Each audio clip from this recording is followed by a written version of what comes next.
तुम्हारे नाम का एक खत। सुनहरी शाम थी। सूरज अपनी किरणों को समेटकर क्षितिज के पीछे छुपने की तैयारी कर रहा था। पहाड़ों के बीच बसा छोटा सा कस्बा हल्की ठंडक में सिमट रहा था।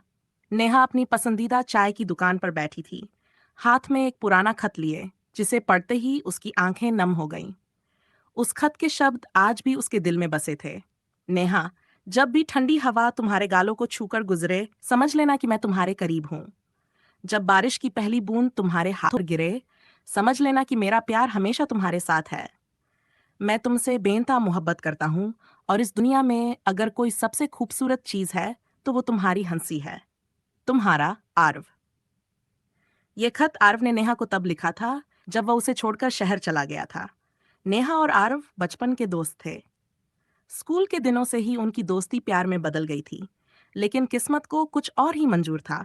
आर्व को अपने करियर के लिए शहर जाना पड़ा, और वह वादा करके गया था कि जब सब कुछ ठीक हो जाएगा तो लौट कर आएगा।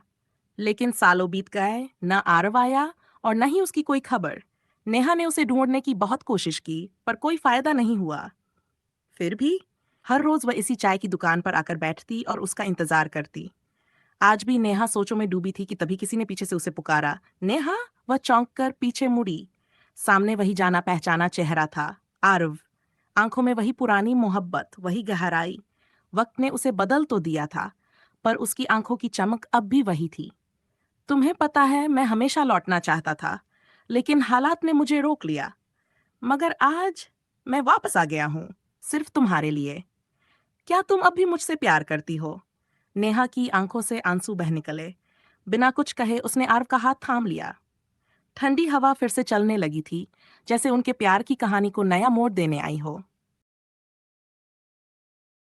तुम्हारे नाम का एक खत, भाग 2। आरव की आंखों में इंतजार था और नेहा की आंखों में हजारों सवाल। सालों की तन्हाई, दर्द और शिकायतें उसकी झुकी पलकों में कैद थीं। उसने धीरे से अपना हाथ आरव के हाथ से खींच लिया और बिना कुछ कहे चाय का प्याला उठाकर पीने लगी। आरव ने उसकी ये खामोशी पढ़ ली। वह जानता था कि इतने सालों की जुदाई को चंद लफ्जों से मिटाना आसान नहीं होगा। उसने गहरी सांस ली और कहा, नेहा, मैं जानता हूं कि मैंने तुम्हें बहुत इंतजार कराया, पर मैं मजबूर था। नेहा ने एक हल्की मुस्कान के साथ उसकी तरफ देखा, पर उसकी आंखों में शिकवा था। उसने धीरे से पूछा, मजबूरी या भूल? आरव चुप हो गया। वह समझ गया था कि केवल लौट आना काफी नहीं था, उसे नेहा का भरोसा भी जीतना था। उसने जेब से वही पुराना खत निकाला जो उसने सालों पहले लिखा था।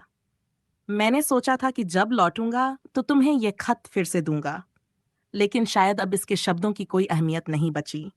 नेहा ने कांपते हाथों से वह खत लिया। वह वही खत था जो उसने बरसों तक सीने से लगा कर रखा था। उसकी आंखें नम हो गई। तुम्हें पता है आर्व, मैंने हर रोज इस खत को पढ़ा, हर रोज तुम्हारा इंतजार किया, लेकिन जब तुम नहीं आए तो मैंने खुद को समझा लिया कि शायद यह सिर्फ एक सपना था, और सपनों को हमेशा सच नहीं होना चाहिए। आरव ने धीरे से उसका हाथ थामा और कहा, अगर यह सपना था तो मैं इसे अब हकीकत बनाना चाहता हूँ। क्या तुम मुझे एक मौका दोगी? नेहा ने अपनी आंखों से गिरते आंसुओं को पोंछा और हल्की मुस्कान के साथ कहा, मुझे नहीं पता कि मैं फिर से तुम पर भरोसा कर सकती हूँ या नहीं, लेकिन इतना जरूर जानती हूँ कि मेरा दिल अब भी तुम्हारे लिए धड़कता है। आरव की आंखों में उम्मीद चमक उठी। उस ठंडी शाम में दो दिलों के बीच की दूरियां पिघलने लगी थीं। हवाओं में फिर वही पुरानी मोहब्बत खुलने लगी थी। शायद कुछ मोहब्बतें वक्त के इंतजार में ही खूबसूरत होती हैं।